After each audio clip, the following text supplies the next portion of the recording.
রাধে রাধে বন্ধুরা, সতীশ ট্রাভেলে জানাই সবাইকে স্বাগত।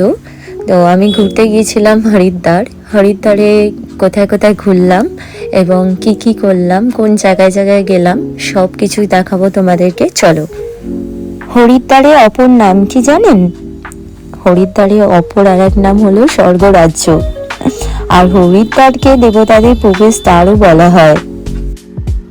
আর এই যে জায়গাটা দেখছেন, এইটা দিয়ে আমরা পৌঁছে গেছিলাম হর কি পৌড়ি ঘাট, যেখানে গঙ্গা আরতি হয়। এবং এই সন্ধ্যার সময় গঙ্গা আরতি দেখতে তো খুবই অপূর্ব দেখতে লাগে, সুন্দর।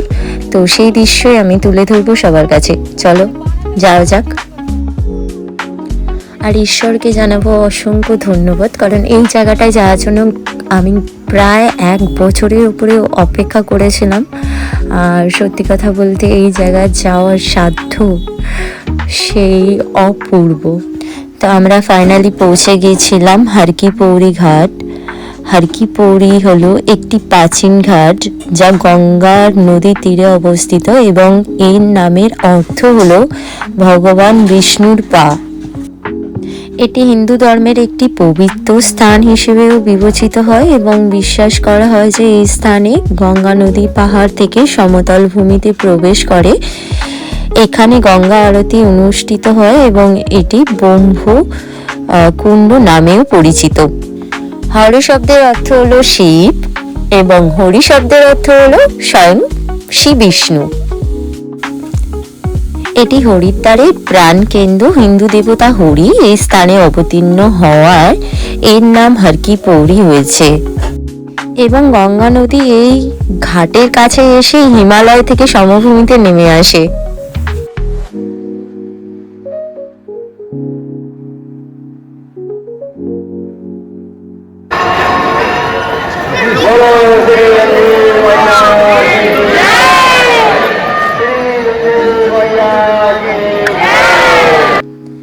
আমরা একদম ঠিক সময়ে পৌঁছে গেছিলাম এই হর কি পৌড়ি ঘাটে।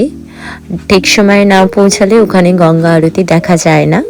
তো একদম এক্স্যাক্ট টাইমে আমরা ওখানে এন্ট্রি নিয়েছিলাম।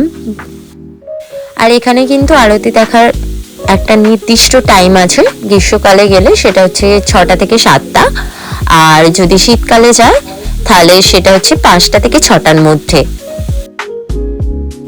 আর এই সময়ের মধ্যে যদি না যান তাহলে কিন্তু পরবর্তীকালে গেলে এই হর কি পৌড়ি ঘাটে গঙ্গা আরতি মিস করে যাবে। এবং হর কি পৌড়ি ঘাট কিন্তু আরতির জন্যই বিখ্যাত। আর হর কি পৌড়ি ঘাটে প্রতিদিন প্রচুর ভক্তের আনাগোনা হয় এই আরতি দেখার জন্য। তারা আরতি দেখার জন্যই কিন্তু এই স্থানে আসে এবং গঙ্গা স্নান করার জন্য।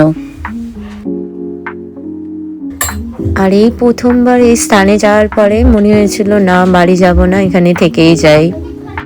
আর মনে মনে এটা ভাবছিলাম, যদি আমার গঙ্গার পাড়ে বাড়ি হতো বা হরিদ্বারে আমার বাড়ি হতো তাহলে কতই ভালো হতো, মাঝে মাঝে এখানে যাওয়া যেত। মাঝে মাঝে বলাটা ভুল, যদি হরিদ্বারেই বাড়ি হতো তাহলে তো আমি রেগুলারই ওখানে থাকতাম, তাই না? আর এই স্থান থেকে গঙ্গা মায়ের দর্শন করতে এতই ভালো লাগছিল, এই স্থান থেকে বাড়ি আসার জন্য আমার একটু ইচ্ছা করছিল না। হিন্দু ধর্ম মতে সমুদ্র যখন মন্থন হয় সেই সময় অমৃতের কয়েক ফোঁটা এইখানে এসে পড়েছিল, যা এই স্থানটিকে আরো পবিত্র করে তোলে। এবং এটি পূর্বে মায়াপুরী ও কপিলা নামেও পরিচিত ছিল।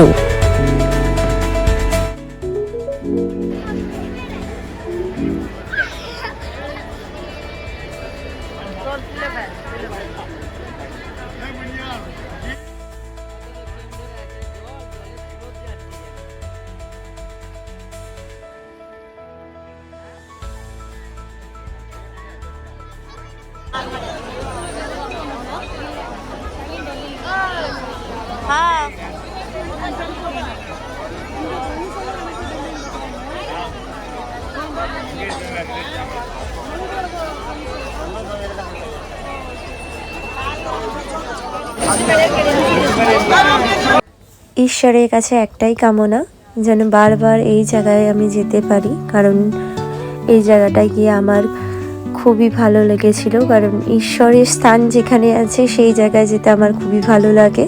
তো আমি বারবার চাইবো এই জায়গায় যেতে। সবাইকে টাটা, দেখা হচ্ছে পরের ভিডিওতে এবং পরে ব্লগে।